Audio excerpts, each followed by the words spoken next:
Bonsoir. Je tiens aux mademoiselles, parce qu'on m'a déjà tiré les oreilles. Il y a des demoiselles qui tiennent à ce qu'on leur dise bonsoir, mesdemoiselles. Merci pour votre fidélité. Je sais que ça fait bientôt 3 ans qu'on est là. Merci pour votre dynamisme dans les critiques que vous nous portez, qui sont extrêmement intéressantes et nous essayons de tenir compte. Et merci également de votre soutien pour ceux qui nous soutiennent. Merci beaucoup. On vous a fait une promesse, c'est de partir à la conquête de la campagne pour la collectivité territoriale de Martinique et puis d'inviter les têtes de liste. Ce soir, nous recevons quelqu'un qui a beaucoup de chance, parce que sa liste a failli déraper, mais compte tenu de sa puissance spirituelle et politique, il a rattrapé le coup. Olivier Bérisson, bonsoir. Bonsoir. Merci d'avoir accepté notre invitation. Bon, je plaisantais quand je disais que la liste avait failli déraper. Alors, il y a des gens qui nous ont appelés pour nous dire « Ouais, mais bon, est-ce qu'il y a un risque juridique, politique ?» Non, il n'y a pas de risque. Ne vous inquiétez pas. Les listes qui pouvaient être retirées devaient l'être avant le 4e samedi précédant la date de l'élection, c'est-à-dire le samedi 29, je crois. 29 mai. C'est trop tard. Et puis, il n'est pas possible de sortir d'une liste une fois qu'on a signé, merci beaucoup, et que les listes ont été validées. C'est trop tard. Très bien. Mais en tout cas, ça a fait buzzer pendant 24-48 heures. Évidemment, les médias se sont emparés de ça. Donc, Olivier Bérisson, on vide l'abcès tout de suite. Vous avez refusé de réagir dans un premier temps. Et puis là, j'ai l'exclusivité, vous allez réagir, puisque vous n'avez pas voulu parler aux médias. Enfin bon, je pense qu'entre-temps, vous l'avez fait. Non. Mais non, alors qu'est-ce qui s'est passé? C'est quoi cette histoire avec M. Mievili, qui était sur votre liste et qui a décidé, à un moment donné, de sortir de la liste? Je raconte l'histoire pour ceux qui débarquent. Et puis vous savez qu'on est regardé dans le monde entier. Et puis, donc il y a des types en Australie qui ne savent pas ce qui se passe de manière précise. Et puis, il semblerait qu'il y ait une rencontre entre vous et lui, c'est ce qu'il dit. Et depuis, il est remonté dans le bus et tout va bien. Oui, tout simplement, je pense qu'il n'y avait pas eu assez de rencontres entre nous. Et en fait, ça a permis d'approfondir le lien et de se rendre compte que sa citoyenneté martiniquaise était en réalité notre humanité martiniquaise. Donc, tout va bien, dans le meilleur des mondes. Et puis, je veux répondre à un titre d'un autre média qui a titré Le torchon brûle. Et je pense qu'ils confondent feu et eau. Donc, le torchon était mouillé. Donc, il a fini par fumer. Donc, non, tout simplement, on a épongé l'eau. Ouais. Et puis voilà, on l'a mis à sécher. Non, mais tout simplement, c'est très compliqué d'être à nos côtés. Alors, c'est la question qu'on s'est posée. Qu'est-ce que le jeune Mievili a été faire dans cette galère, en fait? C'est très compliqué d'être à nos côtés. Nous détonnons par rapport aux 13 autres listes qui sont des listes relativement classiques, même si il y a des gens pas traditionnels. Mais, et puis, il y a de vraies innovations.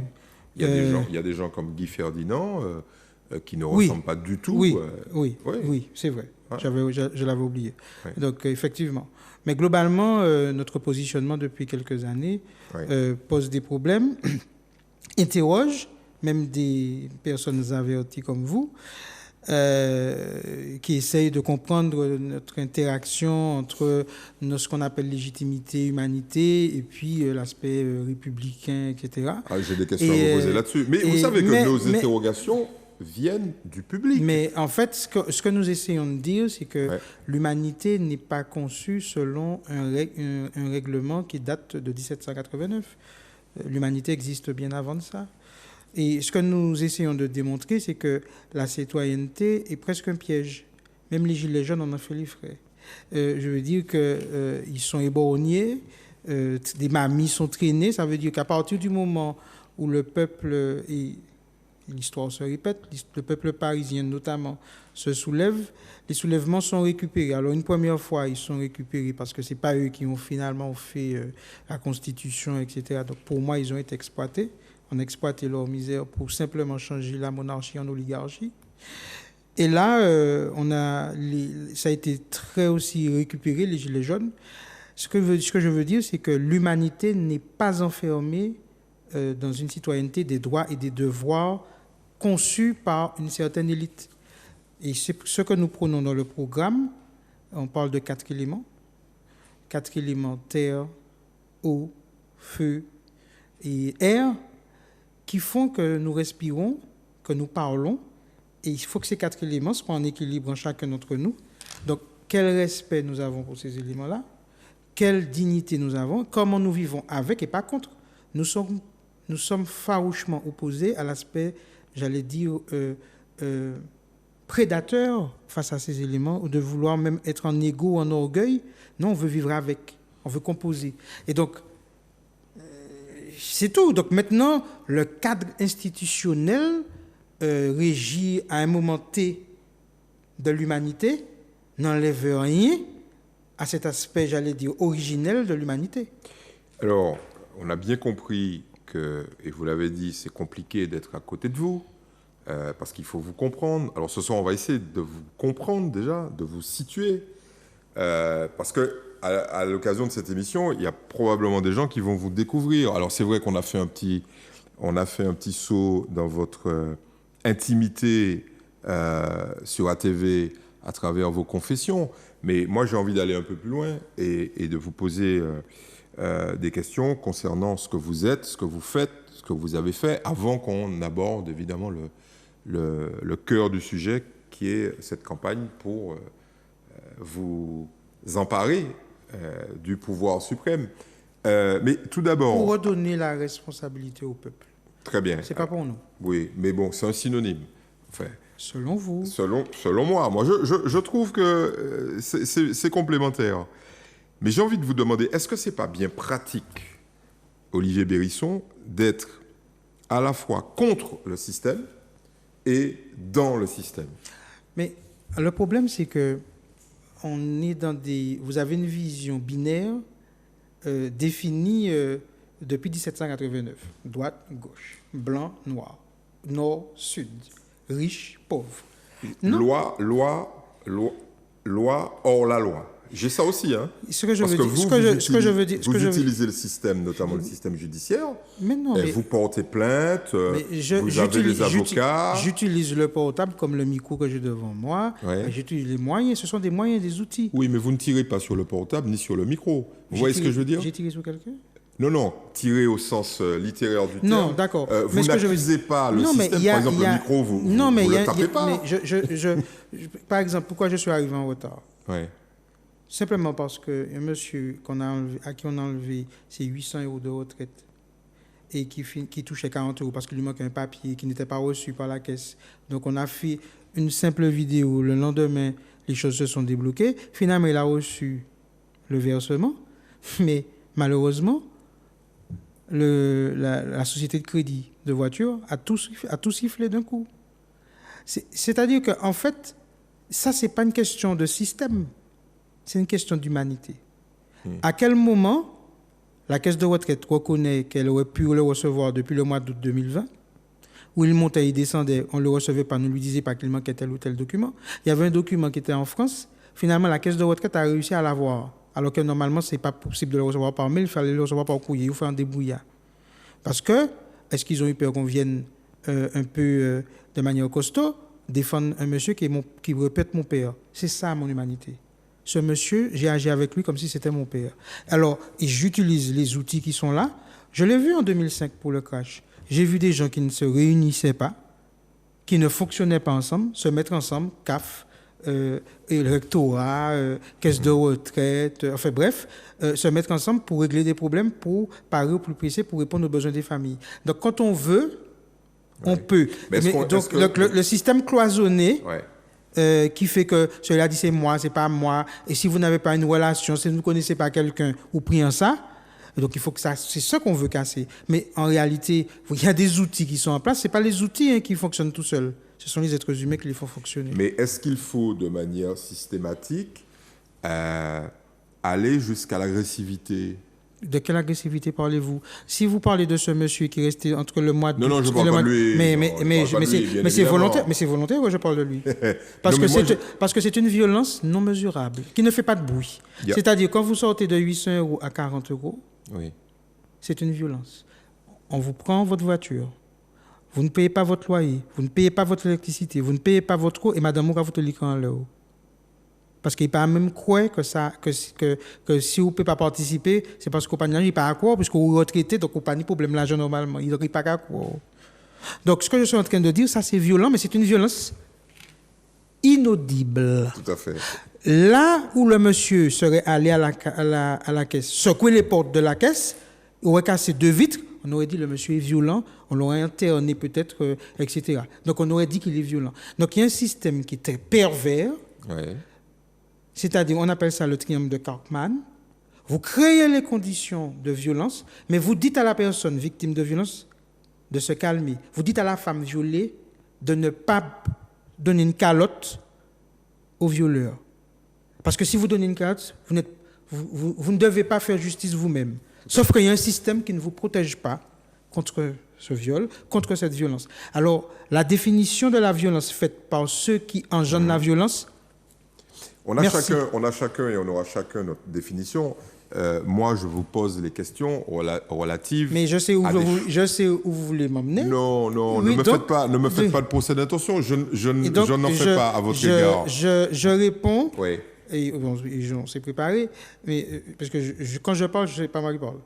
Seulement. D'accord. Donc, ce que je veux dire, c'est qu'on s'est préparé parce qu'on sait, puis il y a des fois des assimilations, j'allais dire un peu faciles.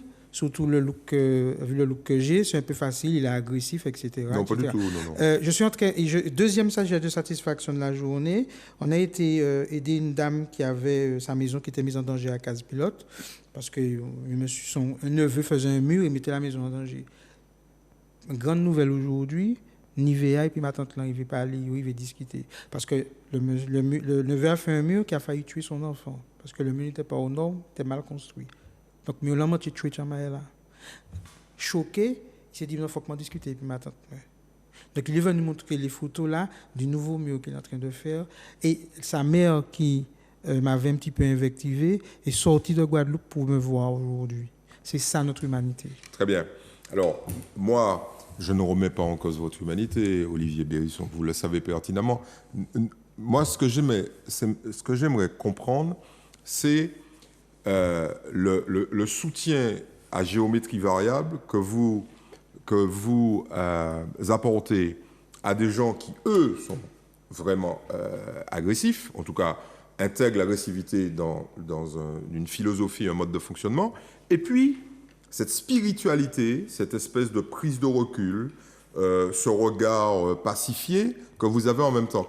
Parce que vous avez décidé de définir la spiritualité comme le modèle agenouillé de la religion. Ah, pas du tout. Ce que je veux dire par là, c'est que le volcan qui se soulève fait partie de la terre. Et je l'ai déjà exprimé ici. La spiritualité n'est pas une espèce d'allégeance douce et puis une espèce de recul où on va au fin fond des montagnes à la mode des Tibétains. Ce que je suis en train de dire, c'est que la spiritualité est dans la vie. Le vent souffle, les alizés soufflent, mais des fois c'est cyclone, parce que c'est nécessaire. Donc ce que je suis en train de dire, je ne fais pas aussi bien que le maire du Lamentin. Excellent. De toute façon, on va aborder le maire du Lamentin. Non, je vais illustrer mon propos. À longueur, alors j'ai regardé vos sites, quand je dis vos sites, et vos pages Facebook en particulier, et puis je me suis amusé à faire une petite collection de vos photos. Je présume que quand vous mettez une photo, soit sur la page Facebook de Moon, soit sur la vôtre, c'est que vous partagez. Ou en tout cas, vous faites preuve de beaucoup d'humour, puisque toutes les photos, tous les visuels ne viennent pas de vous. Alors j'en ai sélectionné un certain nombre pour qu'on puisse sourire un peu. Vous, sur votre page, ou sur la page de Moon, je ne me souviens plus, mais de toute façon, vous n'allez pas me traîner en diffamation à cause de ça. Vous faites apparaître un visuel du procureur de la République de la Martinique. Vous vous rappelez de ça là? Oui, Wanted. Wanted, et vous dites « mise en danger de la liberté de 400 Martiniquais, entrave à la justice et corruption avérée ». c'est pas vous qui êtes à l'origine de ce visuel. Nous avons encouragé ce visuel. Oui. Mais c'est-à-dire que Terence, quand même, vous imaginez, les Martiniquais ne se rendent pas compte que ce jeune homme a eu la responsabilité de milliers de nos enfants. C'est-à-dire que quand nos enfants vont en soirée, bien souvent, c'est lui qui était l'organisateur et il avait la responsabilité. Quand il organise un événement familial, c'est-à-dire vous pouvez venir, femmes, enfants, avoir des activités ludiques pendant tout un week-end, et qu'on utilise son événement pour régler ou pour piéger quelqu'un que la police ou que l'appareil judiciaire veut arrêter, qui n'ont pas encore de preuves, mais qu'ils vont fabriquer la preuve à l'intérieur de la soirée, sans en avertir leur organisateur, en mettant en rage 400 personnes, oui, on n'est plus dans... Si c'est ça la République française, on a un problème. Ouais. Donc aujourd'hui, le procureur est parti sans pouvoir y répondre. Mediapart s'est emparé de l'affaire et on a même vu que les dossiers disparaissent. Ouais, il semblerait qu'il y ait des... Dès que les dossiers sont gênants, les choses disparaissent. Bon, donc on voit bien que la violence, elle n'est pas forcément du côté... Alors si ce jeune homme avait pris un fusil, puis est arrivé devant le tribunal, avait fusillé tout le monde, on nous dit qu'il a pété les plombs. Sauf qu'aujourd'hui, sa vie est détruite, financièrement, affectivement, et la confiance que quelqu'un pourrait avoir en lui pour organiser un prochain événement est quasiment détruite. Mais est-ce que ça vaut le coup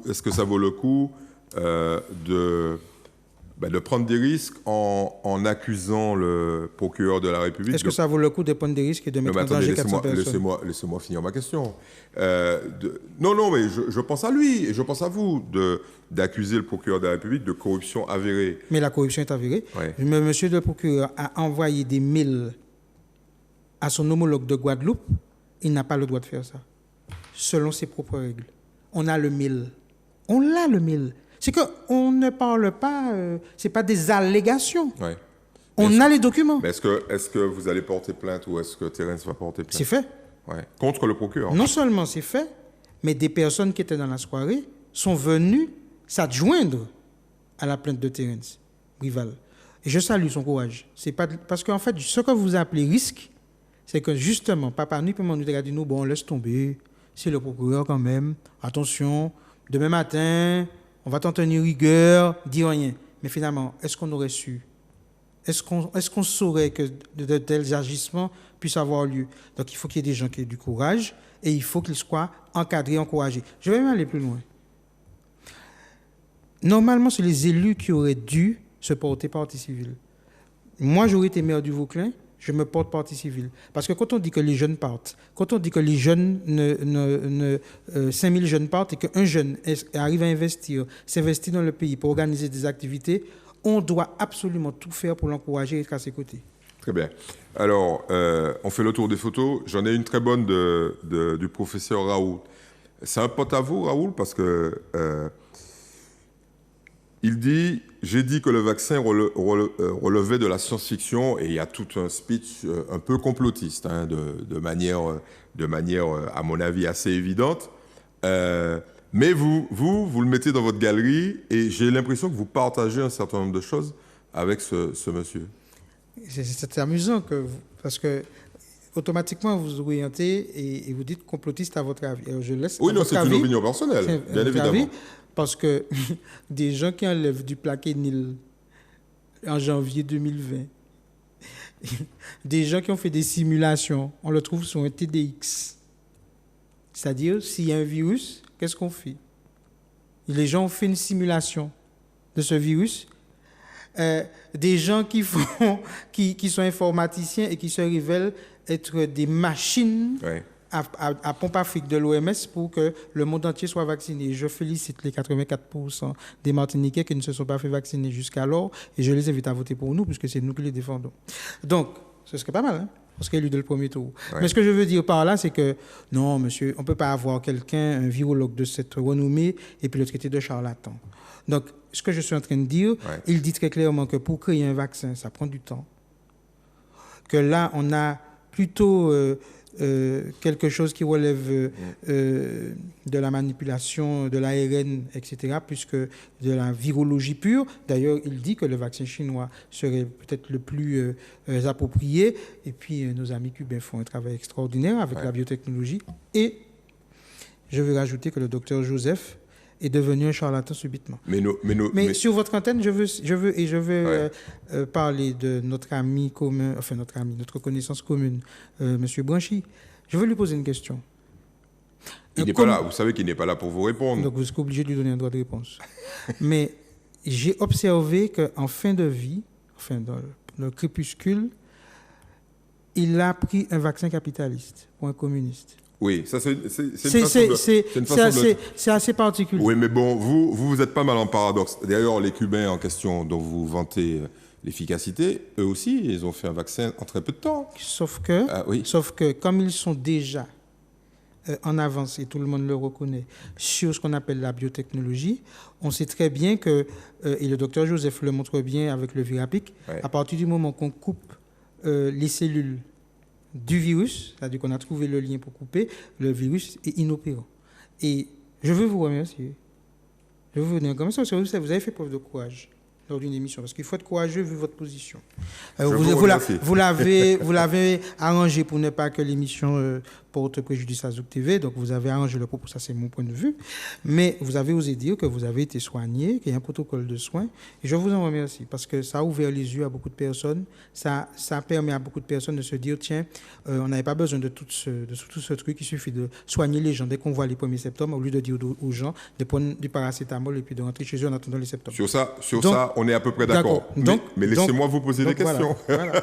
Laissez-moi vous poser des questions. Mais monsieur Raoult, je l'aime beaucoup parce qu'il a un look qui détonne aussi. Oui, probablement. Mais Raoult vous cache probablement un certain nombre de choses qui ne seraient pas à son profit, en particulier que l'Institut Pasteur a créé un vaccin contre la méningite au Brésil en 6 mois. Et Raoult le sait, mais évidemment, il ne va jamais en parler. Et on a vacciné 90 millions de Brésiliens en 4 mois. Est-ce que vous comparez la méningite à un virus? Écoutez, moi je compare... Parce qu'il faut, si c'est pour entrer dans le détail technique... Non, je compare les dégâts humains. Vous savez que la méningite a tué et tue beaucoup plus de gens au total, à l'époque, au Brésil, qu'elle en a tué aujourd'hui avec le et je vous en remercie, corona. Et je vous en remercie de le dire. Oui. C'est-à-dire que vous êtes en train de dire très clairement que 0,5% de décès sur les gens qui ont contracté le corona, on ne peut pas dire qu'il y a une pandémie. Oui, donc aujourd'hui, ça veut dire que là, votre spiritualité, ce matin, votre humanisme, mais il faut peut-être mon humanisme, c'est que à partir du moment où quelqu'un a déjà une piste de solution de soins, on ne peut pas la fermer pour promouvoir un vaccin qui n'était pas encore opérationnel et qui est toujours, selon même Pfizer et AstraZeneca, en expérimentation jusqu'en 2023. Ouais. Donc, je ne suis pas un cobaye. Vous acceptez d'être un cobaye? Pas du tout, mais c'est donc, j'invite les Martiniquais à continuer à prendre leur à tout mot, d'accord? Oui. Et je vois que les plans de Virapic partent comme des petits pains. Moi-même, j'en ai 4, d'accord? Je remercie Elie Cheba, notre tête de section du Nord, qui m'en a donné 4, enfin, qui m'en a fait procurer 4. Et parce que c'est comme ça qu'il faut qu'on ait. On a aujourd'hui tout. Je vous donne un excellent remède pour que votre compagne soit toujours heureuse de vous. Utilisez la sonde, la plante. Appelez M. Buroni de Trinité. Il va vous donner les indications. Vous aurez une prostate neuve en 2 semaines. Très bien. Merci du conseil et j'espère que tout le monde a pris des notes. Vous nous donnerez le numéro de téléphone de M. Buroni. Avec joie. Toujours pour faire un tour d'horizon de qui vous êtes. C'est quoi ce séminaire d'études des valeurs endogènes des civilisations kémites diffusé par l'Institut Mooncam? Alors je me suis dit, Mooncam, Moon, c'est quoi le lien? Alors, Moon, ça vient d'une spiritualité Congo qu'on appelle le Kimuntu. D'accord? Donc nos ancêtres, c'est pour ça qu'on dit le mot Moon. Et ce n'est pas les Français qui peuvent nous dire que ça veut dire personne. Non, ça veut dire être sacré, connecté aux 4 éléments. Que vous avez décliné tout à l'heure. Et Kam, qui vient de Kémite, donc, c'est-à-dire en égyptologie, la capacité à transformer, à capter les énergies, et non pas noir, contrairement à ce qu'on croit. Il y a beaucoup de gens qui pensent que Kémite, ça veut dire noir. Non, c'est la capacité à capter les énergies, à les transformer. C'est pour ça que dans les hiéroglyphes égyptiens, on a souvent le symbole du charbon. Et on a pensé que c'était noir. Non, le charbon, c'est un ustensile qui permet de passer d'un aliment cru à un aliment cuit. Donc, ça veut dire, c'est pour ça que nous sommes pour les énergies de captation et non pas les énergies de combustion. Alors, quand on rentre dans le détail, il y a peu de gens qui ont le temps de faire ça. Moi, c'est ma passion. Quand on rentre dans le détail, on s'aperçoit qu'on est sur des choses qui sont un peu ésotériques. Hein. L'être source d'énergie, l'équilibre comme fondement spirituel. Est-ce que vous ne craignez pas, j'allais dire, de chasser sur des territoires qui sont un peu controversés parce que des gens qui utilisent ces dénominations, alors certainement pas vous, puisque ça a l'air d'être très très sérieux, simplement il y a tout un univers controversé qui utilise à peu près les mêmes concepts et qui n'ont pas pour vocation de faire s'élever les Martiniquais. Chasser sur les mêmes territoires, ou alors c'est l'inverse, c'est eux qui chassent sur vos territoires, et d'ailleurs on va l'aborder dans quelques secondes. Est-ce qu'il n'y a pas un risque?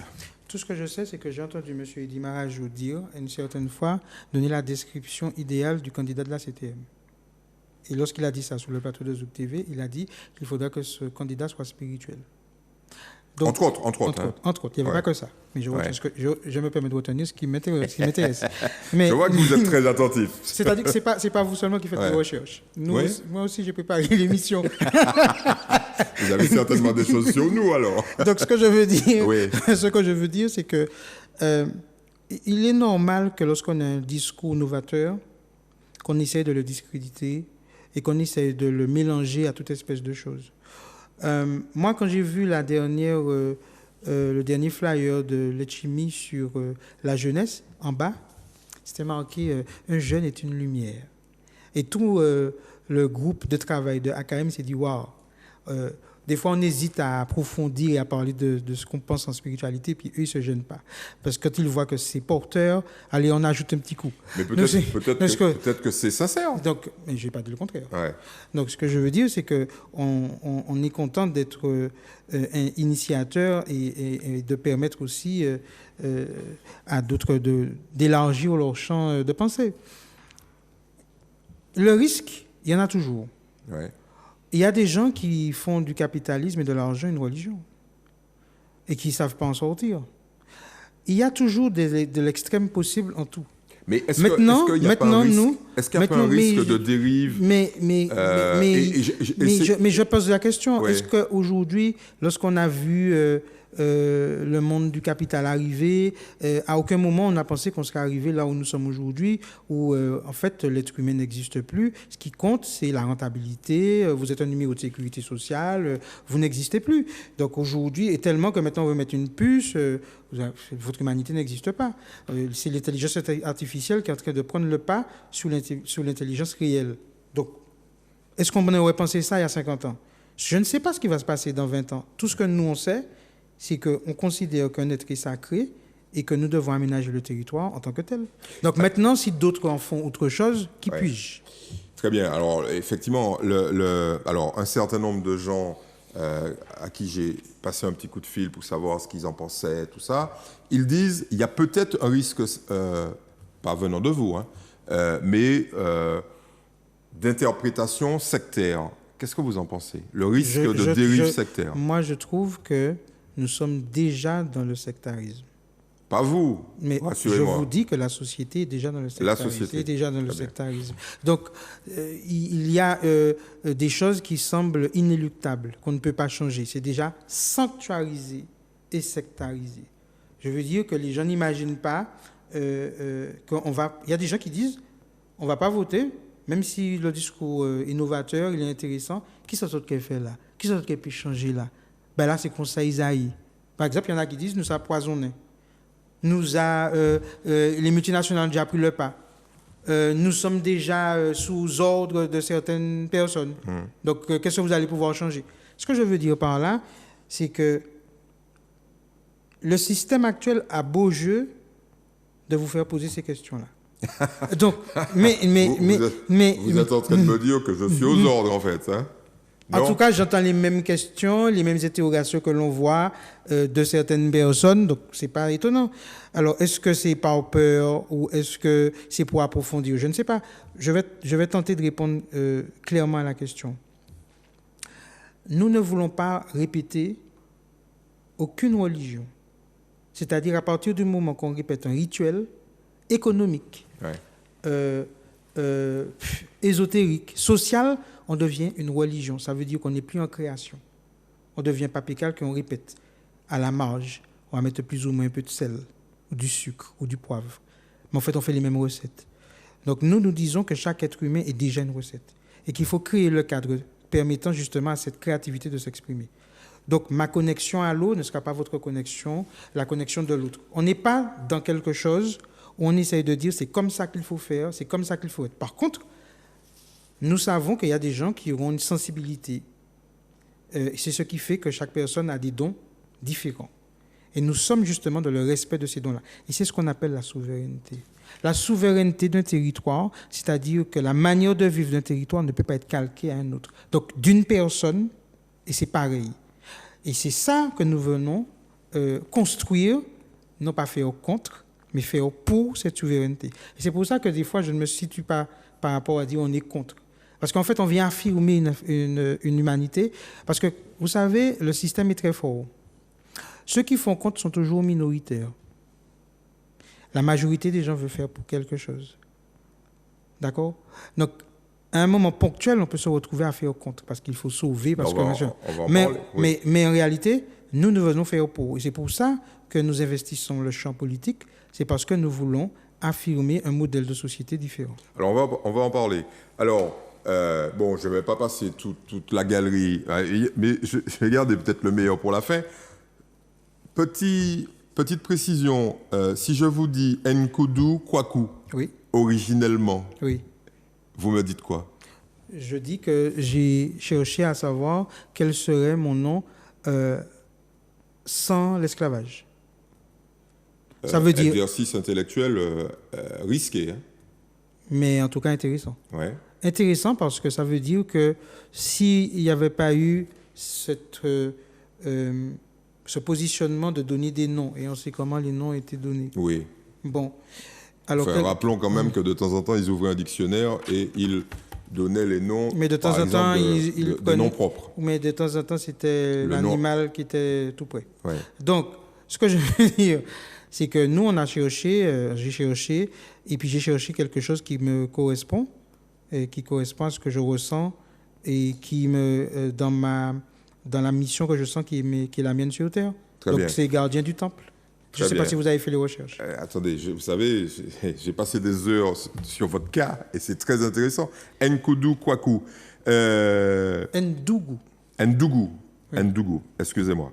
Alors, le meilleur pour la fin, c'est vous publiez un texte extrait d'une intervention de Dominique Monotuka qui s'appelle « La décréolisation, condition de la libération ». Alors, c'est un texte extrêmement dur, évidemment, sur le système colonial le fait de décréoliser, comme dirait l'autre, ça stigmatise déjà. Par contre, beaucoup plus longtemps après, dans un communiqué du 4 septembre 2020, vous dites ceci: le mouvement politique spirituel Moon informe ses adhérents qu'il a rompu tout lien avec Dominique Monotuka, qui n'est plus membre de Moon depuis le début du mois de juin 2020. Qu'est-ce qui s'est passé? Tout simplement, là, on va dire que nous avons des positionnements différents, notamment sur la décolonisation. Donc, nous avons fait un bout de chemin ensemble que je respecte. Ouais. Puis là, nous continuons de manière différenciée à œuvrer, je pense, sur le fait que nous sommes d'abord des êtres humains, pas des créoles. Et c'est ça le socle commun. Maintenant, sur la manière de voir l'orientation des mouvements et du militantisme, on a des divergences. Enfin, elles sont sévères parce que, je vous cite, hein, ce communiqué est publié pour mettre fin et prévenir tout amalgame, toute confusion consciente ou inconsciente qui prêterait à une quelconque manipulation ou utilisation de Moon et de ses adhérents. Sacré volet de bois vert à l'attention de quelqu'un dont vous étiez très proche. Non, c'est qu'on a découvert qu'il y avait déjà une association dont on n'était pas au courant. Ouais. Et qui s'appelait Moon en plus. Et qui s'appelait Moon. Alors, on a découvert que ça s'appelle l'Ordre originel Moon. il y a quelqu'un qui nous a emmené un tablier avec... Des symboles maçonniques? Avec un triangle. Ouais. Donc, ça ne nous correspond pas. Ouais. Donc, on a voulu simplement dire aux gens que... Mais quel lien il y avait entre ce que vous avez découvert et M. Monotuka? Écoutez... Parce que vous le faites là, en fait. Vous me parlez de ça. Donc, moi, je souhaite pour l'instant, et je vous demande de respecter ça, de dire simplement qu'il y a deux entités différentes et que nous, on est un mouvement politique avec la spiritualité et qu'il y a un autre mouvement et je ne sais pas ce qu'ils y font. Très bien. C'est tout. Bon, on va s'ils veulent répondre, on va leur poser la question. Mais je tiens à préciser que ça a été un choc de découvrir qu'il y avait ça et que c'était dans cet ordre-là. D'ailleurs, la personne qui nous a emmené le tablier nous a donné les textes constitutifs. C'est assez surprenant. Ouais. Oui, je me souviens que vous aviez d'ailleurs fait mention de ça sur votre page Facebook, entre autres. Mais ça fait un peu beaucoup quand même dans cet univers-là de séparation, d'exclusion. Enfin, je vais pas faire l'amalgame, mais bon, on se souvient que Maître Monotuka et Maître Ursulé étaient très proches de Maître Edmond Mariette et de Maître Germani. Là, il y a un clash. Vous clashez également. C'est quasiment à la même période. C'est quasiment à la même période. Ouais.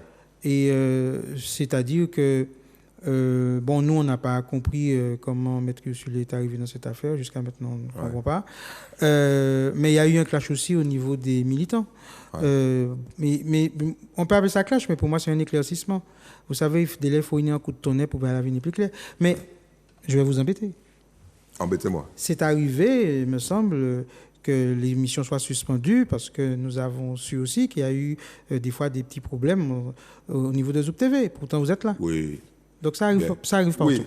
Donc, la famille des militants peut avoir cet effet accordéon, et comme la famille des journalistes et comme tout le monde de n'importe quelle famille. Très bien. Mais là, en l'occurrence, il n'est pas du tout sûr que les familles puissent de nouveau ça arrive qu'on se retrouve sur les mêmes combats. Oui. Ça arrive qu'on se retrouve sur les mêmes combats parce que justement, je crois qu'il y a des troncs communs qui est qu'une autre humanité est possible et un autre paradigme est possible. Maintenant, on n'est pas forcément toujours d'accord sur la manière de le faire. Allons aborder un peu l'actualité parce que vous savez que cette émission est très longue et vous pourrez vous exprimer sur tous les sujets. Il y a deux actualités fortes. La première, elle concerne ce qu'on appelle les événements. Alors, il y a des gens qui disent les événements, comme Coluche qui disait les événements. Vous voyez des événements courir avec des perruques ou des choses comme ça. En fait, les activistes ont ce qu'on appelle les activistes, parce qu'on n'a pas forcément de mots très précis. Vous, on sait que c'est Moon, donc c'est bien déterminé.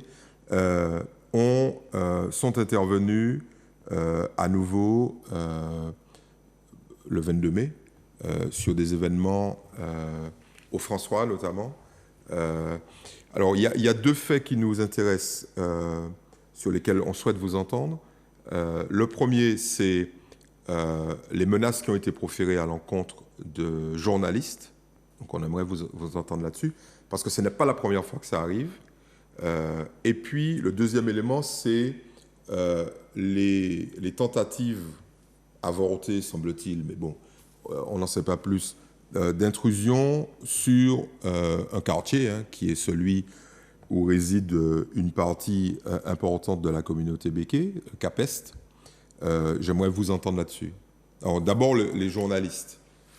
Mais c'est difficile pour moi de commenter une actualité qui ne me concerne pas. Mais vous me demandez. Mais vous êtes un Martiniquais. Oui, mais c'est dangereux. Surtout vu la position que nous avons. Et ce n'est pas par hasard que vous posez la question. Et nous le savons. Mais je vais répondre. Sur les journalistes, moi je suis très précautionneux parce que quand on n'est pas là, j'aurais aimé avoir les deux versions. Mm-hmm.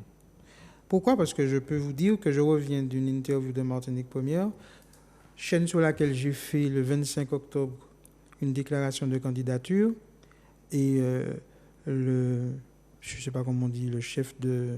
Enfin, moi, le rédacteur en chef, M. Parti, me dit qu'il n'avait pas vu ce journal, donc c'est pour ça qu'il n'a pas mentionné pendant 5 mois que nous étions candidats. Ah ouais, c'est vrai il n'est pas rédacteur en chef, hein, Oui. Il est journaliste. Mais bon, Ouais. donc il n'a pas vu ce journal avec un sujet qui dure 5 minutes sur Martinique Première d'un mouvement politique qui est quand même relativement, qu'on l'aime ou qu'on l'aime pas, mais qui est quand même connu, qui annonce qu'il sera candidat avec une candidature rouge, vert, noir, et qui dit ça pendant 5 mois. Mais j'entends. Bon. Le même jour, France Antilles nous appelle pour nous dire qu'il y a une correspondante qui va venir sur cette rentrée politique qui était novatrice 2.0. Donc la dame nous rejoint à Sainte-Luce. Elle nous prend un article, elle prend même des photos. C'est cette photo-là que nous publions sur notre page d'ailleurs pour remercier tous les militants qui sont venus. L'article n'est jamais paru. Et moi, j'ai vu aussi des pratiques sur Fond-Larion de Martinique Première, capable de diffuser un article complètement contraire de ce qui se passait. Et j'ai vu RCI prendre une vidéo d'une agression qu'il y avait entre 2 jeunes et un habitant de Fond-Larion, et la prendre telle quelle, ne pas prendre la version des 2 jeunes, et la diffuser, boum, sur leur site. Donc, ce que je suis en train de dire, c'est que, et c'est ce que j'ai dit à M. Parti aujourd'hui, je lui ai dit que les médias traditionnels, des fois, se tirent une balle dans le pied. Ça veut dire qu'ils se discréditent et donnent envie, par exemple, comme moi, de ne pas avoir de télé. Oui, parce que, donc, ce que je veux dire par là, c'est que, c'est-à-dire que nous, à Moun, on a pris le parti d'accueillir les journalistes et de leur dire notre façon de penser. C'est-à-dire que pendant qu'ils font l'interview, nous avons dit, là, vous merdé. Mais nous avons accordé l'interview. Ça, c'est notre positionnement. Maintenant, les autres militants, et je n'étais pas là, il faudrait avoir les 2 versions. Je n'ai pas eu de version ni dans un sens ni dans un autre. Donc, c'est difficile pour moi de me prononcer. Maintenant, moi, j'estime que... Sur le principe de la liberté d'un journaliste de pouvoir faire son boulot, j'ai eu des mailles à partir avec des militants qui me disent à un moment donné, sous le blocage de la Garrigue, pourquoi j'avais accepté de répondre à telle ou telle interview. Je t'ai dit que maintenant, c'est le papa qui est mort et que nous avons notre positionnement.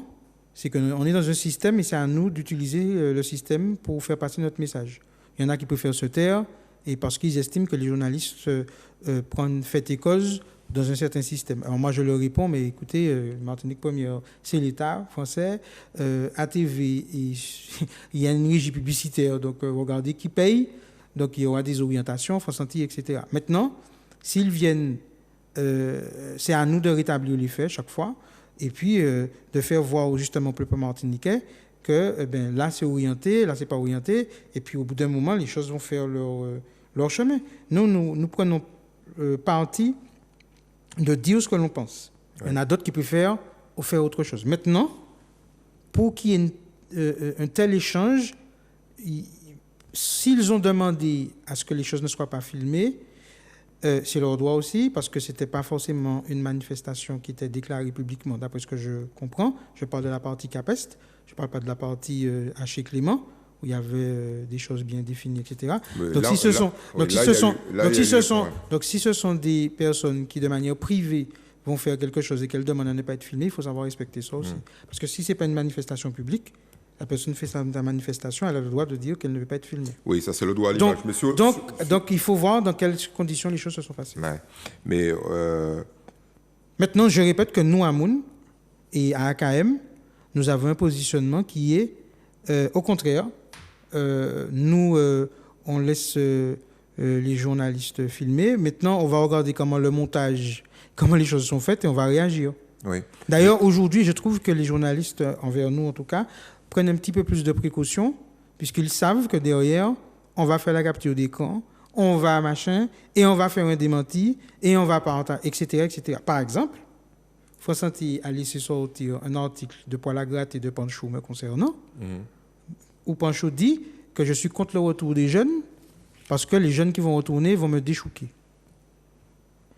Excusez-moi, mais si je porte plainte pour diffamation, j'ai raison. Mais si c'est une caricature, parce que la caricature me fait dire totalement le contraire de ce que je pense, et ça a un effet. Sachant que le Poil à gratter est la partie la plus lue du France Antilles. Tellement que j'ai un collègue le lendemain qui me dit, à mon travail, mais ils sont bien faits. Parce que voisin me dit, autant de ça, ils sont dit, Autant de ça, mais c'est à Adia. Oui, mais vous connaissez Oui, mais, l'impact oui, mais des caricatures. justement, et- si la caricature et l'humour existent, c'est parce qu'ils ont un impact. D'ailleurs, si la candidature de Coluche a fait aussi peur, c'est parce qu'elle a un impact. Si on a voulu tuer Dieudonné, c'est parce que tuer de manière professionnelle, c'est parce que ça a un impact. Donc la caricature a un impact. Mais vous connaissez la loi sur les caricatures en France. Écoutez, Vous connaissez la liberté accordée Écoutez. aux caricaturistes en France. je sais que si moi je me permets de faire certaines caricatures, on ne va pas me rater. Donc ce que je dis, c'est que en période électorale, c'est pas anodin. Donc il ne faut pas me faire croire qu'on connaît la capacité et on sait c'est quoi le rôle de la presse. Hein. C'est de faire ou de défaire des candidats. Mais vous m'avez pas savez, répondu. vous savez ça. Vous savez ça, M. Marajou. Oui, dans certains pays, pas dans tous les pays. En France, je vais vous sortir des articles de journalistes, Oui. d'accord, qui le démontrent que, grosso modo, la presse n'existe que pour faire et défaire des candidatures. Oui, ça c'est une vision que vous avez, mais vous savez... Pas moi. Ah, pas vous. Pas moi. J'ai Enfin, cité le oui. corps journalistique. Oui, mais vous n'allez pas nous donner plus de détails puisque vous savez que l'histoire est faite de paradoxes et la presse a pu servir les causes, des causes défendables, des causes non défendables. Mais vous n'avez pas répondu à ma question. Est-ce que sur le principe, pour vous, la protection des journalistes faisant leur travail est... Mais évidemment que nous sommes pour ça. Nous sommes issus de l'histoire d'Ali elle est Kerr. sacrée. Non, mais l'histoire d'Ali Kerr, Ouais. nous sommes issus de cette histoire. Ça veut dire un journaliste d'investigation pousse le bouchon, il est mis à l'index. D'ailleurs, Enfin, il est plus que mis à l'index. Il est tué. Il est tué. il est Et dans le monde entier, Ouais. il y Ouais. a des journalistes qui sont assassinés parce Tous les que jours. tous les jours. Donc, je vais pas me renier, Ouais. puisque nous défendons ces causes-là. Il y a une journaliste au Brésil ou au Mexique, je crois, qui défendait il y a 2 ans, j'oublie son nom. Nous avons fait un communiqué là-dessus. Donc, évidemment que nous sommes pour la liberté de la presse et la liberté de pouvoir. Ça va mieux en le disant, non? Non, je dis juste que nous sommes pour la liberté aussi de relater des faits. Tout à fait. Et, tout à fait. ce que nous reprochons, ce que nous reprochons souvent aux journalistes, par exemple, là, pour présenter l'alliance, le regroupement entre Yann Mévili et nous, Martinique Première fait le militant rouge-vert-noir et Yann Mévili roule pour AKM maintenant. C'est réducteur. Je ne suis pas un militant rouge-vert-noir. Est-ce qu'il y a des militants bleu-blanc-rouge? C'est quoi un militant bleu-blanc-rouge? Marine Le Pen, Parti Socialiste, Parti Communiste, les Républicains. Il y en a quelques-uns qui ont utilisé, non, mais ce que je veux dire, cas, mais qui ont utilisé le drapeau français qui l'ont détourné. Ce que je veux dire, mais ce n'est pas le cas pour vous. Mais ce que je veux dire, c'est qu'il y a un mouvement qui est déclaré, on ne le cite pas, et on me met dans une catégorie volontairement parce qu'on espère qu'une partie de la population va faire un amalgame qui pourrait nous porter préjudice électoralement. Donc c'est volontairement fait. D'ailleurs, par exemple, le premier blocage qu'il y a eu le 19 octobre 2019, Martinique premier titre, 100 militants de Moun, d'accord? J'ai jamais discuté avec la dame, j'ai jamais vu la dame. Il y avait des militants de tout horizon, là, et bien on fait 100 militants de Moun. Donc on crée un clash, parce que les autres vont penser volontairement que Mali ou madame que m'a dit ça, etc. Et donc, grosso modo, que madame mèche, etc. Donc, on crée véritablement, mais c'est des techniques très, très, très connues depuis les années 70, depuis 68, enfin, etc. Même avant. Donc, c'est des techniques très connues. Mais ça a marché. Ouais. Bon, très bien. On retient quand même... alors, le deuxième, et puis après, on va passer au contenu de votre campagne et à votre programme. La stigmatisation des béquets, comme il y a eu des stigmatisations d'autres composantes de la population martiniquaise, notamment dans les années, la fin du 19e siècle, où les Indiens ont été stigmatisés en Martinique, où les Syro-Libanais ont été stigmatisés, où les Juifs ont été stigmatisés, où les Noirs ont été stigmatisés, là, à mon avis, pendant plus de 300 ans. Qu'est-ce que ça vous inspire? Vous êtes un malin, M. Marajou. Pour quelle raison?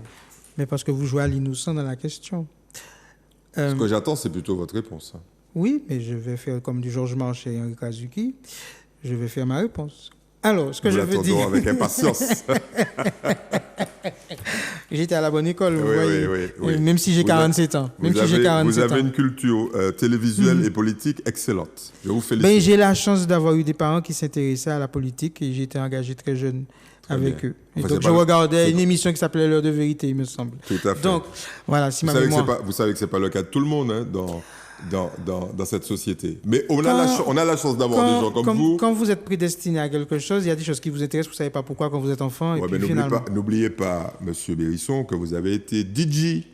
On l'a Aussi. appris récemment. Et si, Donc vous aussi. n'avez pas fait que de la politique. Alors, ma Mais question. j'ai toujours été dans quelque chose où il y a du monde.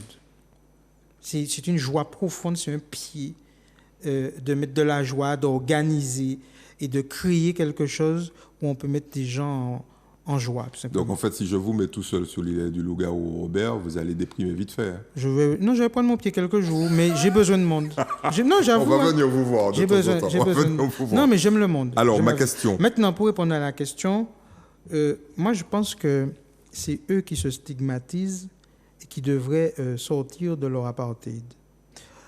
Moi, en 41 ans de 40, j'ai été inscrit à la SPTT, j'avais 4 ans, donc ça fait 43 ans de vie associative, politique, en fait, de vie publique. Ouais. Je n'ai jamais vu de béquet un match de football, ni un match de basket, ni un match de volley. Mais Nous courons le carnaval. Mais est-ce que- Donc, ce que je suis en train de dire, Oui. c'est que il y a une position qui leur a été conférée par ce bordel de traité d'abolition de 1848, Mhm. qui fait que automatiquement, ça les a automatiquement stigmatisés.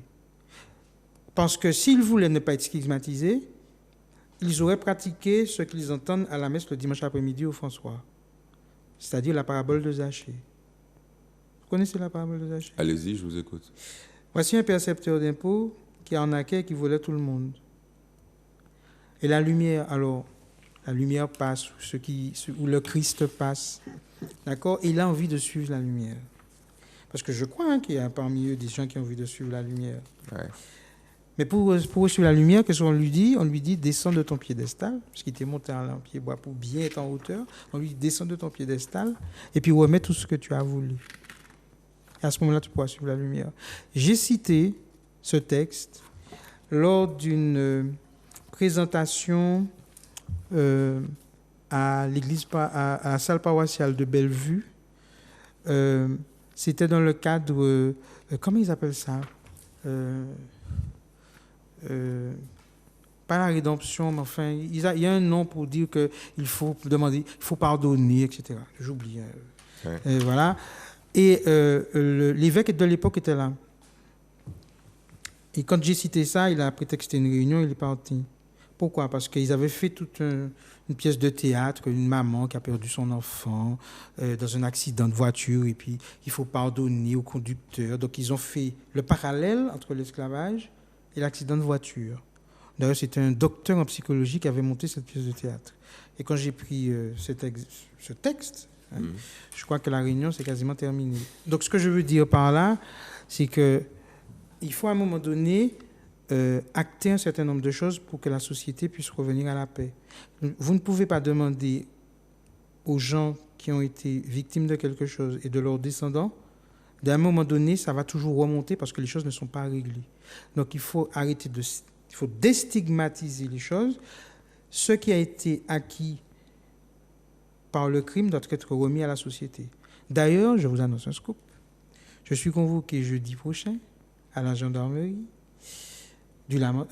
au poste de police du Lamentin, parce que nous avons porté plainte en mars pour recel de biens acquis par le crime. Donc on nous reçoit pour qu'on puisse étayer notre plainte. Alors le système est très fort, parce que d'habitude, des fois, ils prennent 15 ans, ils ne répondent jamais. Mais comme à force de dire que finalement nos plaintes ne servent à rien, donc là, ils font un semblant, parce qu'on sait que c'est un semblant, et que les élections arrivent, pour dire qu'ils font. Mais en réalité, quand vous achetez un ticket à JM, vous recevez un ticket marqué « Héritier de Cassius de Médeuil ».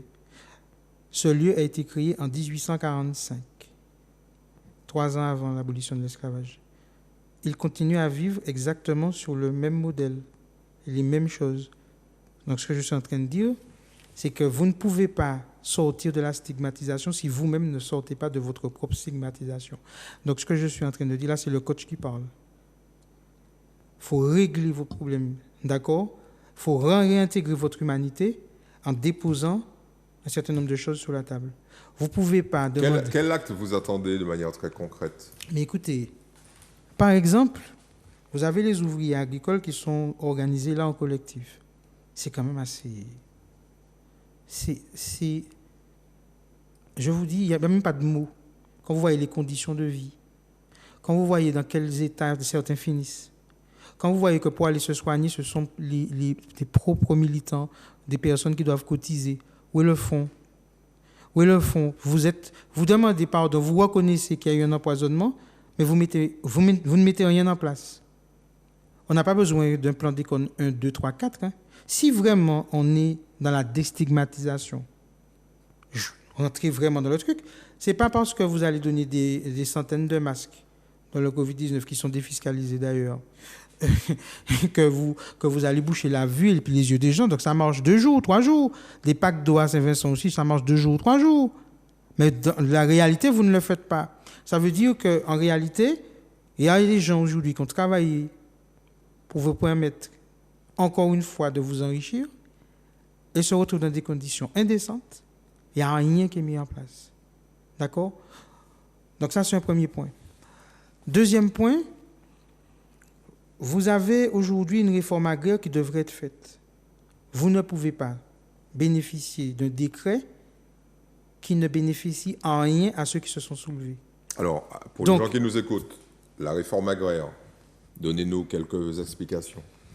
Mais ici même sur ce plateau, vous avez reconnu que la stigmatisation béquée, comme vous dites, possédait un certain nombre de terres dans le foncier. Oui, bien donc, évidemment. Allons jusqu'au bout de la démarche. Vous avez acheté ces terres? Ils viennent d'où? Les fermages qui étaient dus par l'État français, comment se sont-ils transformés en titre de propriété sans acte d'achat? Allons-y jusqu'au bout. Donc, ce que je veux dire par là, c'est que vous ne pouvez pas bénéficier du beurre et de l'argent du beurre. Donc, à un moment donné, la chrétienté qui agrée cette partie, puisqu'on fait une messe particulière pour le dimanche après-midi au François, il faut l'appliquer. Donc, ce que je veux dire par là, c'est que vous ne pouvez pas aujourd'hui demander à vivre ce qu'on dit, le bien vivre ensemble, etc., des trucs comme ça. Voilà. Moi, j'estime qu'on est vraiment dans tout ce créole. C'est-à-dire qu'on est dans l'adoption des goûts et des habitudes du colon. C'est-à-dire que finalement, au bout d'un moment, on demande aux gens, écoutez, bon, c'est vrai, mais bon, c'est fini, c'est passé. Sauf que vous êtes assis sur des choses qui vous ont permis d'avoir une supériorité dans l'économie. Et ce n'est pas normal. Alors que vous devriez plutôt être dans l'inverse, c'est-à-dire qu'on ait donné aux gens qui étaient mis en esclavage les moyens, les terres, maisons, etc. Parce que c'est ça qu'on appelle la réparation. Elle n'est pas faite. Comment voulez-vous qu'à un moment donné, de génération en génération, les choses ne se soulèvent pas? Elles se soulèvent parce que ce n'est pas réglé. Et en psychologie européenne et occidentale, il est dit que quand un événement se répète, c'est que vous n'avez pas encore compris ce que vous devez faire. Mais en l'occurrence, est-ce que vous soutenez ou vous êtes favorable à ce que ça aille jusqu'à la mise en danger physique des individus?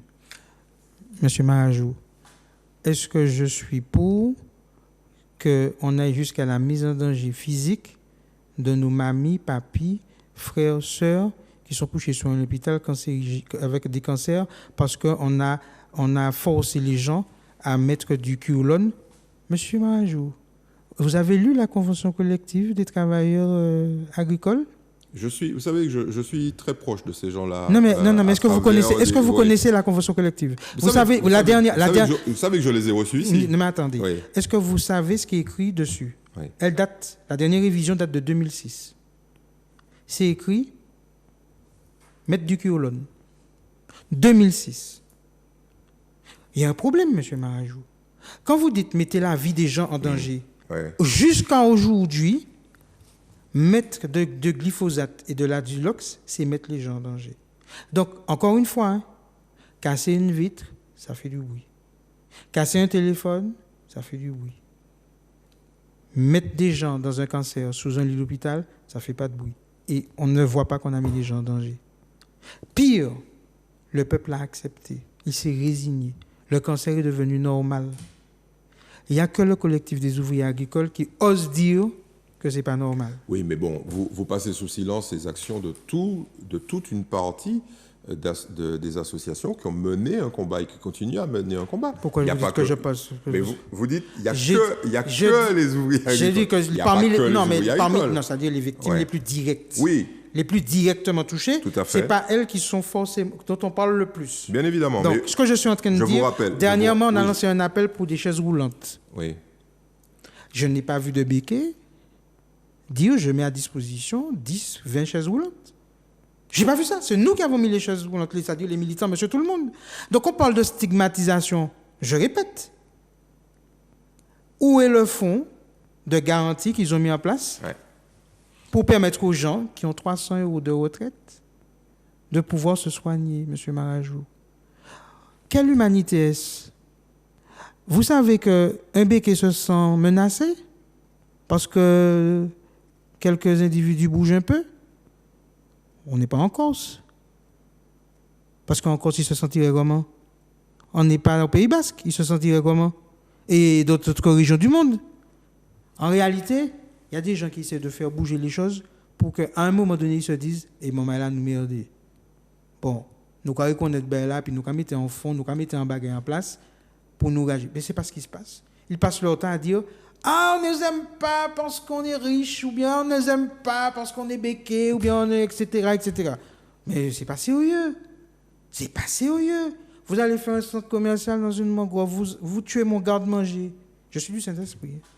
C'est la matière et la pêche. Chercher Syrique, etc. Et pêcher là actuellement. Donc je suis désolé. Donc à un moment donné, quand l'État français encourage ce genre de truc, tue les petits commerces, tue mon commerce de proximité. J'ai de la chance, M. Marajou. Il y a 2 boutiques de proximité près de chez moi. Je peux vous dire que lors du premier confinement, on a senti la différence. Donc ce que je suis en train de vous dire, la vie martiniquaise, le modèle martiniquais, pour simplement casser...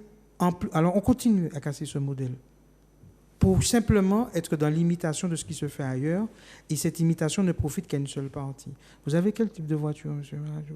Je ne suis pas en capacité de vous répondre. Alors, ce que je suis en train de dire, c'est que quand vous voyez le prix des pièces détachées de certains véhicules, on a un problème. Là, j'étais en conversation avec une dame qui s'appelle Marthe Veilleur, qui était employée chez Martinique Automobile, travailleur handicapé, parce qu'elle s'est fendue la gueule sur un carrelage qui était trop glissant. Martinique Automobile a refait le carrelage. Elle a été licenciée alors qu'elle était hospitalisée. Elle était hospitalisée parce qu'elle ne trouvait pas le sommeil pendant 5 ans. Parce que quand elle a demandé à aller voir ses parents mourants, on lui a refusé.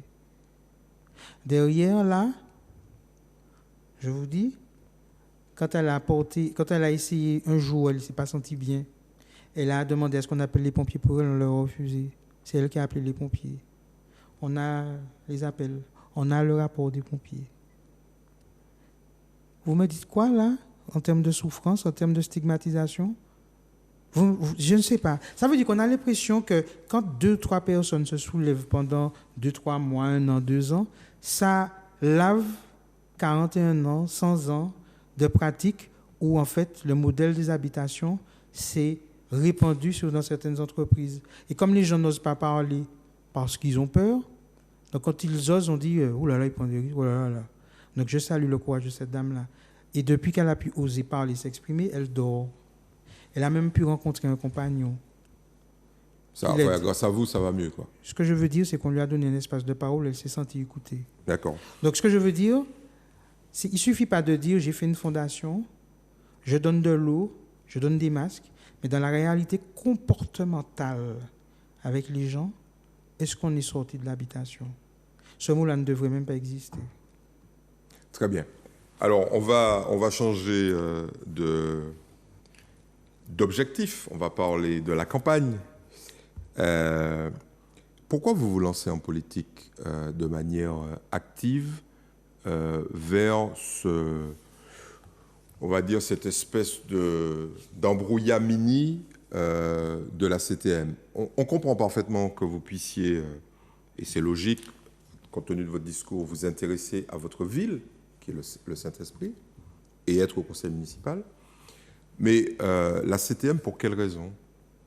Quelle différence qu'il y a entre la gestion de la cité au Saint-Esprit, la gestion de la cité en Martinique et la gestion de la cité dans le monde? Je ne suis pas sûr que les problématiques soient exactement les mêmes, puisque... L'humanité, toutes les instances qui gèrent l'organisation de la cité doivent être prises d'assaut parce que nous pensons et par nous.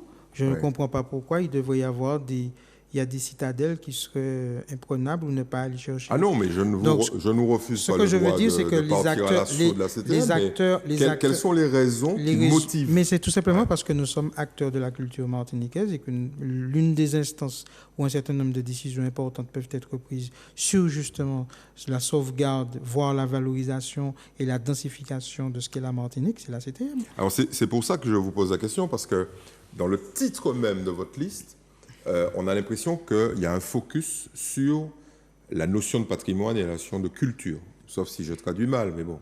Oui, sauf que peut-être que les gens amoindrissent, ont un regard réducteur sur le mot culture, c'est-à-dire que tout doit être fait dans notre culture. Je donne un exemple. Nous n'y avons rien qu'à faire manger à sous 3 roches, en fouillé d'Ifé. En fait, c'est qu'à faire manger. Mais nous, qu'à faire quand même. Certains continuent à faire. D'accord. Il y a 3 entités à la CTM. Il y a l'Assemblée, il y a le Conseil exécutif, et puis il y a le Conseil... Le CESOSEM. Conseil économique et social, donc, pour les gens qui nous écoutent. Donc, en fait, ça veut dire qu'il y a 3 entités qui doivent vivre ensemble. Je dis bien ensemble. Qui doivent former quasiment une seule entité. Nous considérons qu'il faut sortir des guerres, de positions inégaux, pour faire une seule famille. La culture martiniquaise, c'est ça le belay. Le belay, si tu bois pas battre même au rythme qu'il faut pour que tambour a joué ou pour qu'on fait la voix devant, la voix derrière, pas ni belay, pas ni danse non plus. Donc il faut que tout soit harmonieux. Donc là, nous avons sur la liste des personnes qui sont déjà actrices et acteurs de la culture martiniquaise. Par exemple, Yann Mievili était un loueur de voiture. Sa société a eu des problèmes avec le Covid. Ouais. Mais voici un jeune qui a osé investir. Donc, ça veut dire que l'activité touristique avait un impact aussi important pour lui. Acteur de la vie martiniquaise à 38 ans. Parce qu'on écoute simplement les directives des comploteurs français sur le virus, on tue des activités économiques martiniquaises. Et ailleurs aussi. Vous savez, ah, d'accord, ok. Mais moi, je parle. Entier, mais là, je n'ai pas vu beaucoup d'élus monter au créneau. Nous sommes montés au créneau. Nous avons, avec les moyens que nous avons, essayé de dire non, tu n'as pas à faire, mais il a été en vie parce qu'il a payé l'impôt, il investit, etc. On n'a pas vu beaucoup d'élus à ce moment-là. Ça, c'est pour la tête de section de Fort-de-France. Au centre, voici un acteur de la culture martiniquaise qui démontre qu'il peut monter une entreprise internationale de télécommunications à partir de la Martinique. En faisant un miracle pour aller chercher la TVA internationale ailleurs, tout en restant en Martinique. C'est possible donc. Sauf que, quand on regarde les chantiers qu'il arrive à avoir, les appels d'offres qu'il répond, les Martiniquais, rare, une seule entreprise, à ma connaissance, fait appel à lui. Donc il travaille qu'à l'international. Donc il faut promouvoir ce type d'activité et que ces jeunes soient valorisés. Voilà. Et je suis sûr que nous avons informé beaucoup de Martiniquais que c'est possible d'avoir une entreprise internationale avec de la TVA internationale en Martinique. Bon, AKM ça. Et puis vous avez au nord Elie Cheba, qui est plus connu sur Elie Cheba, mais de son nom civil, oui, je ne suis pas le seul. Oui, D'ailleurs, sur le centre, il s'appelle Krilin, d'ailleurs, et il a vécu plus de 20 ans en Afrique, dans les télécommunications d'ailleurs. Vous voyez le pont AKM. Elisabeth Cheba, présidente de l'Ethiopian World Federation, mais au-delà de ça, aussi, qui a cédé son entreprise de fabrication d'huile, de transformation en baume, etc., à sa fille, Elle a déjà fait la transmission. D'accord? Mais elle accompagne sa fille dans la fabrication. Voici la tête de liste au nord. C'est-à-dire que, vous comprenez ce que je veux dire? On est déjà avec des gens qui font, pas qui vont faire ou qui pensent faire. Nous avons, par exemple, Aïssès Kamit Majumba sur la liste de Fort-de-France, une artiste reconnue, mais qui fabrique ses propres chansons et qui fait le pont, par exemple, entre la culture bel et la culture reggae. Et qui arrive à mettre en reggae notre culture. Et qui montre qu'il n'y a pas de distance, mais qu'il y a des ponts. Donc, ce que je veux dire, c'est que voici quelqu'un qui fait beaucoup d'animations culturelles dans les écoles, etc. Vous avez Mme Rosetta Varas qui, depuis 25 ans, fait des spectacles avec des personnages martiniquais dans les écoles pour que chaque enfant puisse se reconnaître dans ce personnage ayant une identité propre. C'est ça, acteur de la culture martiniquaise. Donc, en fait, ce que nous... Et puis, beaucoup de personnes ne savent pas que moi aussi, je crée des chansons belles, ça m'arrive. Alors, c'est vrai que ça monte souvent lorsqu'on est en action sur le terrain. Et d'ailleurs, il y a certaines personnes qui me demandent de les enregistrer, de les mettre à l'assassin, etc., avant qu'on me les vole. Surtout qu'apparemment, j'ai vu quelque chose passer aujourd'hui, et un mécontentement d'une artiste qui s'est fait apparemment harakiri sa chanson. Bon, ce que je veux dire, c'est que là, aujourd'hui, la CTM doit être le garant de la culture martiniquaise. Et l'une des premières propositions qu'on fait, c'est justement de récupérer tous les centres culturels, notamment ceux de la ville de Fort-de-France, qui n'a pas d'argent. Donc, autant que ce soit nous qui le fassions. Et tous les centres culturels, c'est-à-dire de faire un CERMAC général sur la Martinique, de le sortir du cadre foyalais et de le faire martiniquais. Alors, de créer des corps territoriaux où seraient embauchés des artistes et que ça leur permettrait d'avoir une visibilité financière au lieu qu'ils soient payés au coup par coup selon les velléités politiciennes de certains groupes ou pas. Donc là, on fait une véritable proposition. Vous vous distinguez de manière assez radicale, sans jeu de mots, des autres composantes de la famille revendicative. Vous voyez, j'essaie de ne pas vous heurter et de heurter les autres par le choix d'intégrer, pour le modifier, le système. Vous venez de parler de ce que vous pourriez faire, notamment avec l'existant, mais le décalage que les gens nous signalent et sur lequel ils souhaitent que je vous pose la question, qu'est-ce que vous faites de la part du système qui est lié à la misère, à la précarité et vers lesquels se dirigent un certain nombre d'aides récurrentes comme le RSA, comme les aides aux personnes handicapées, les aides aux personnes âgées. Ce système-là, qui représente des sommes colossales, on est facilement autour de 600 millions d'euros, qu'est-ce que vous allez en faire? Nous avons un objectif qui est ambitieux et en même temps qui n'est pas pharaonique. Vous savez, alors c'est vrai qu'on a dans le groupe avec Elie Cheba et moi des personnes qui ont l'habitude de recevoir les gens et les écouter, puisqu'elle a été psychorelaxologue, Elie Cheba. Et on a constaté que beaucoup de personnes ont des fois des freins, des peurs, parce que lié à la colonisation, on a peur d'investir, on a peur de créer. L'esclave ne crée pas d'entreprise. Il travaille et avec le plus bas salaire possible. Donc quand on crée, ça fait peur. Je suis moi-même dans ce cas. Je fais tout pour sortir de mon salariat, je dis bien salariat, à la poste, parce que ça ne me correspond pas. Mais quand vous avez pris, des engagements, etc., mais l'objectif est vraiment d'en sortir, pour rentrer vraiment dans l'aspect créateur. Donc nous devons accompagner les gens, non pas à faire des chantiers d'insertion, juste pour que les personnes qui mettent en place des chantiers d'insertion touchent l'argent, avec des gens qui vont couper de l'herbe près de la rue, mais nous devons avoir des chantiers, je vais peut-être même changer le mot, pas d'insertion, mais de création, des chantiers de création. Il faut pouvoir aujourd'hui dire à la personne, si tu n'avais pas peur, que ferais-tu? Je me souviens d'un exemple, une fois au Saint-Esprit, où je recevais une jeune dame qui avait envie de monter une garderie. Elle avait tous les diplômes pour ça. Et je lui ai dit, mais pourquoi tu ne montes pas ta garderie dans le quartier où tu es là, il n'y en a pas. Elle m'a dit, moi? Ah non, pas moi. Ah non, trop de machin, trop de choses. Les gens ont peur. Aujourd'hui, les entités politiques comme la CTM, les gens doivent venir se sentir à l'aise pour être accompagnés, pour créer. Sinon, on va se retrouver avec des situations assez contradictoires, notamment depuis qu'on a perdu la compétence sur l'apprentissage, où c'est parti à France Compétences, où n'importe qui peut monter des OPCO pour monter des centres de formation. C'est un danger.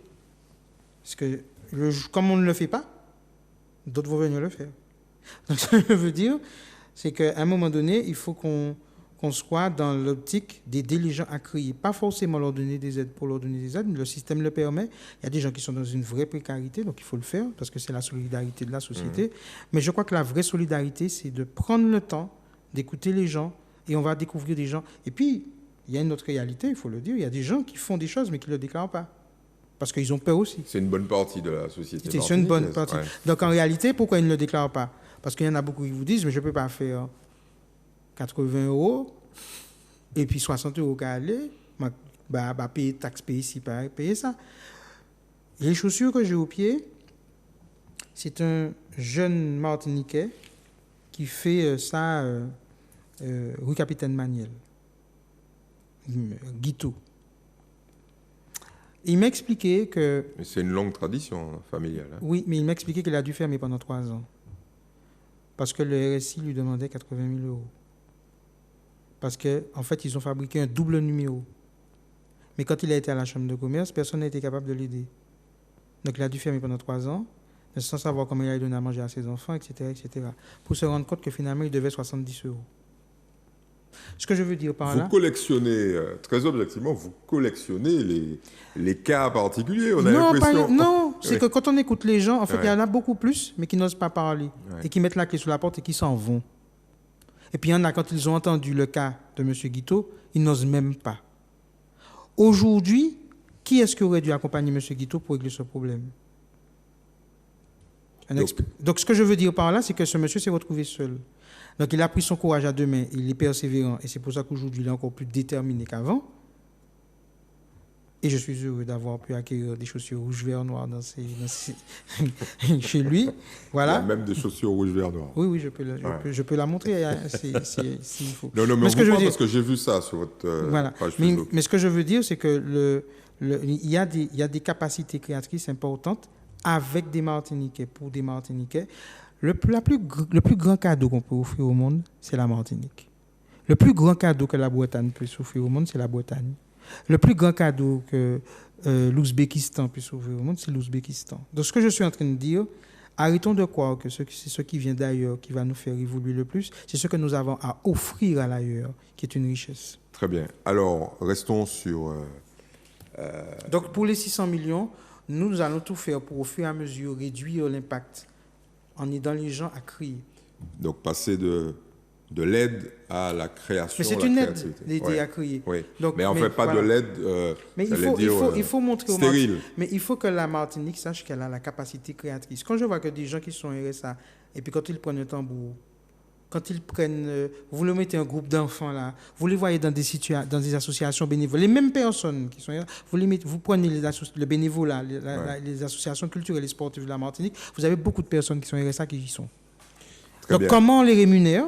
Voilà, plutôt à faire ces actions de bénévolat. Ouais. D'ailleurs, comme moi je suis un ancien dirigeant de club sportif aussi, je sais la difficulté. Et en fait, toutes ces personnes qui sont engagées dans le bénévolat font un travail extraordinaire.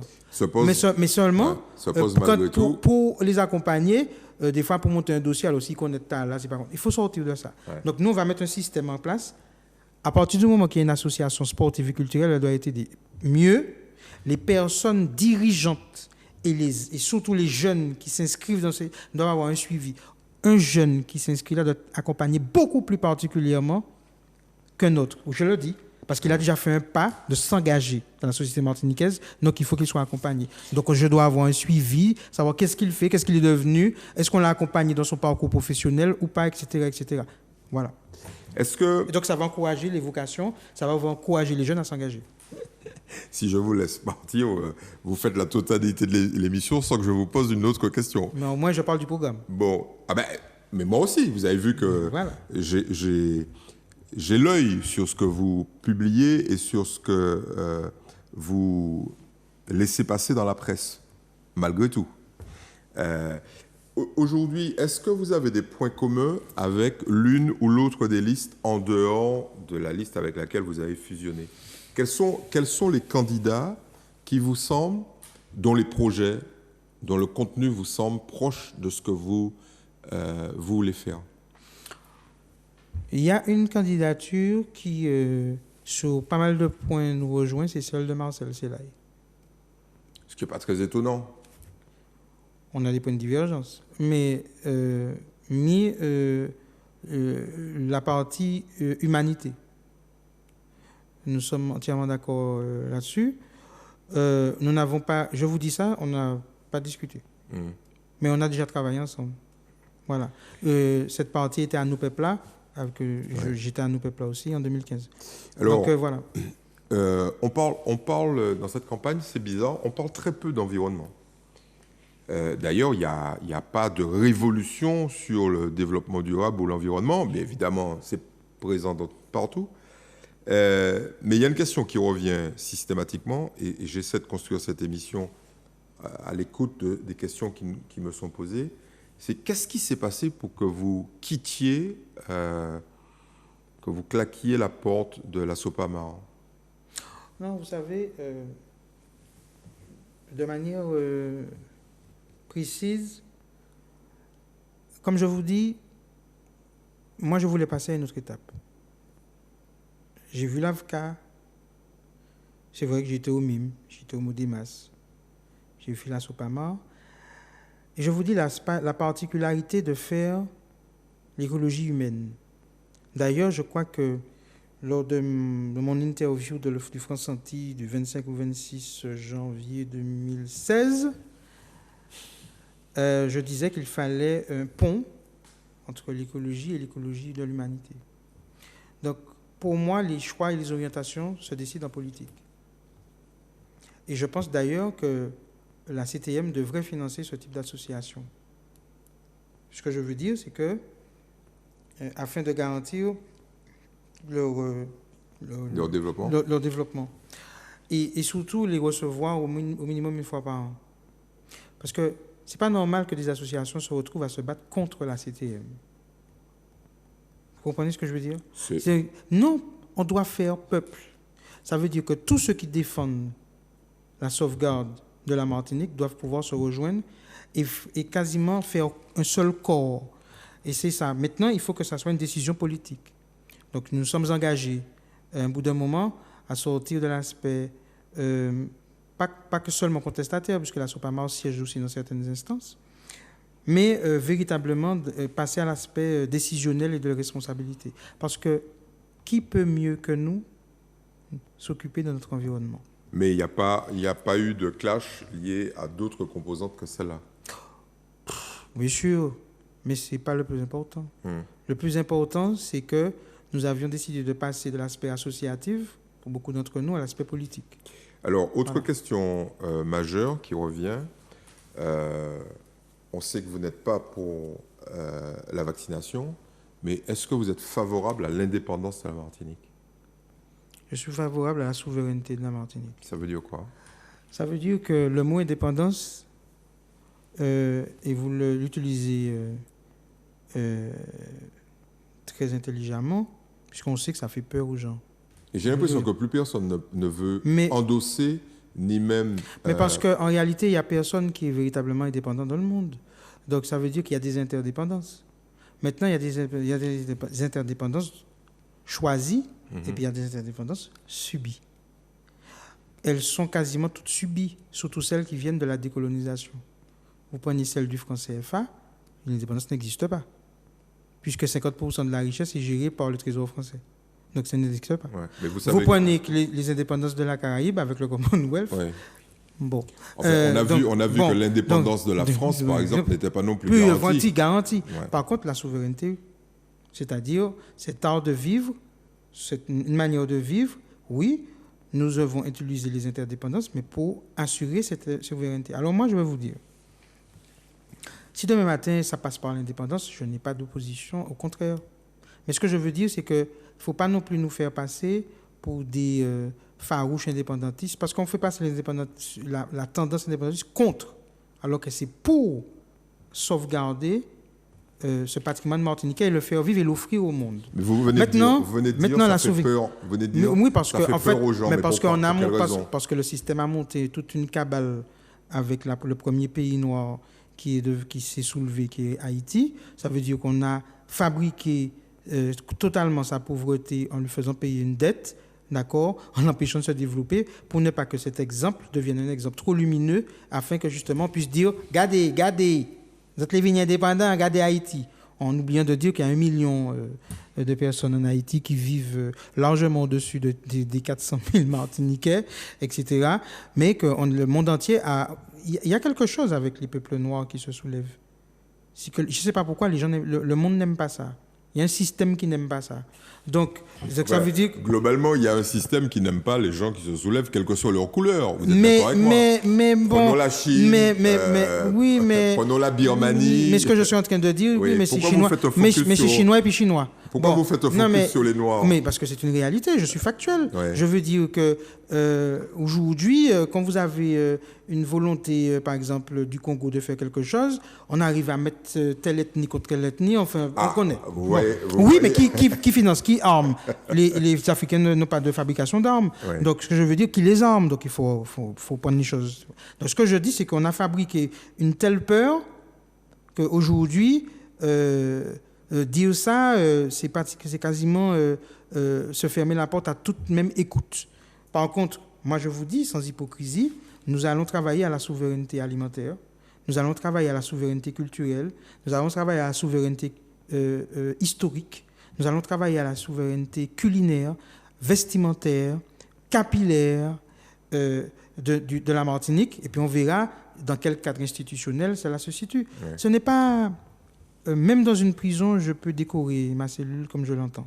Donc, ce que je veux dire par là, c'est qu'aujourd'hui, il n'y a rien qui empêche la souveraineté alimentaire de la Martinique. Il faut 1000 hectares sur les 23 000 cultivables et sur les 12 000 chlordéconés et sur les 12 000 détenus par la CTM. Je peux continuer? Donc, ce que je veux dire, c'est que là, aujourd'hui, même dans le cadre dans lequel nous sommes, nous pouvons avancer vers la souveraineté. Mais vous êtes... alors, parlons de ce cadre, puisque ce sera l'une des dernières questions sur le sujet. Ça veut dire qu'en clair, au-delà de ce que vous reprochez au gouvernement français, appelons un chat, vous êtes malgré tout en capacité de discuter, de négocier, d'échanger avec lui. Je vais reprendre... Alors, c'est vrai que c'est moi qui vous ai forcé la main à dire ça sur ce plateau. Mais je vais reprendre quand même les propos que vous avez. Je les reprends parce qu'ils m'arrangent. Bien évidemment. Évidemment. Vous avez bien démontré qu'il y a plus d'argent qui repart vers la France que d'argent qui rentre, que ce soit par toute espèce d'aide, de subvention, etc. Donc, merci. Donc, vous savez que c'est une vraie révolution dans la pensée des Martiniques et cette émission-là où je vous ai fait dire ça. Ça a ouvert les esprits. Non, c'est extraordinaire. Vous savez que je l'ai déjà écrit et dit bien avant votre question. Hein. Bon, en tout cas, je ne sais pas pourquoi. Peut-être que c'est parce que... Ça doit être une conjonction. Mais peut-être que ma personnalité fait que peut-être que les gens écoutent plus les émissions. J'en sais rien. Bon. Mais, elle est excellente. peut-être, je ne sais pas. Enfin, bref, il faut des événements, des fois, des chocs pour que les gens se réveillent. Donc, ce n'est pas une négociation. Je vais récupérer l'argent qui est le mien. Donc, mais oui, je veux dire que vous savez, comme moi-même, qu'une colonie est au service exclusif d'une métropole. Si vous n'êtes pas intéressant économiquement pour une métropole, vous ne vous servez à rien. On vous donne votre indépendance. Donc, ce que je suis en train de dire, c'est que quand j'ai rencontré dernièrement un cultivateur de cacao à Trinité, qui fait cette excellente saveur, Mami Kako, etc. Qu'est-ce qu'il me dit? Il me dit, je fabrique les fèves, mais en gros, il y a un groupement qui est venu me voir, qui m'a dit, fais les fèves et puis pas embêtez-nous, quoi, et puis transformez. Là. Et lui, il me dit, non, je vais jusqu'au bout, je transforme. Je ne livre pas seulement à d'autres, je transforme. C'est ça. Ça veut dire que, en fait, économiquement parlant, il n'y a aucun économiste qui peut me dire que si vous faites d'autres faire pour vous, vous êtes dépendant. Donc, nous, on va essayer déjà de diminuer toutes les formes de dépendance, parce que psychologiquement, la dépendance est une maladie mentale, donc je n'ai pas envie de laisser le peuple martiniquais dans cette, ou de le laisser à la dérive vers ça. Et donc, j'ai envie qu'il soit fier de lui, qu'il soit fier de ce qu'il produit et de ce qu'il fait. Et donc, aujourd'hui, l'argent de l'Europe et l'argent de la France ne sont pas l'argent de la France et de l'Europe, c'est notre argent qu'on leur envoie et ils nous donnent une modeste miette. Donc, il faut être juste et donc simplement frapper à la porte, dire « Eh, bah, mais l'argent, c'est ça. » Je n'ai aucun complexe à le faire. Très bien. Olivier Bérisson, merci d'avoir accepté notre invitation. Cette émission se termine. On a passé 1h30 ensemble. Vous savez qu'à la fin de cette émission, il y a des petites recommandations de lecture. Alors, est-ce qu'en régie, on est prêt pour passer à ce stade? Sinon, je serai obligé de continuer avec Olivier Bérisson. Notre partenaire que vous connaissez s'appelle la Librairie Antillaise. Très rapidement, je vous rappelle qu'un certain nombre de nos productions sont en kiosque. Qui gère le pays, les 500 noms du pouvoir aux Antilles-Guyane. Très bientôt, il y aura Olivier Bérisson, à mon avis, dans le prochain épisode. L'extraordinaire histoire du dernier nègre marron de Martinique, plus un certain nombre d'histoires de la Caraïbe dans Historial, et puis le People Yol. Alors, sur les ouvrages, alors moi j'ai envie de me faire plaisir, je ne suis pas sûr que ça fasse plaisir à Olivier Bérisson, mais au moins le premier, la tragédie du roi Christophe d'Aimé Césaire, on parlait d'Haïti tout à l'heure, en voilà un qui, on ne peut pas traiter de capitaliste, qui s'appelle Aimé Césaire, et qui a probablement, à travers cette tragédie du roi Christophe, qui se déroule en Haïti, a voulu probablement nous envoyer à nous-mêmes un certain nombre de messages. On va revisiter l'œuvre d'Aimé Césaire, donc ça, c'est un pilier de son œuvre. Et il y a beaucoup, beaucoup de messages subliminaux ou directs. Un deuxième ouvrage auquel je tiens particulièrement, c'est Race et Histoire de Claude Lévi-Strauss.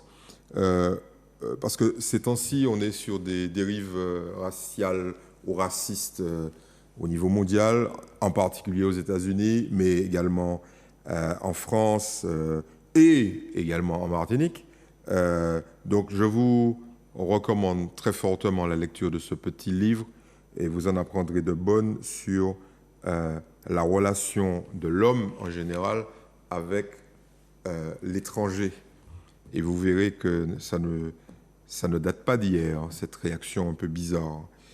Et puis le polar.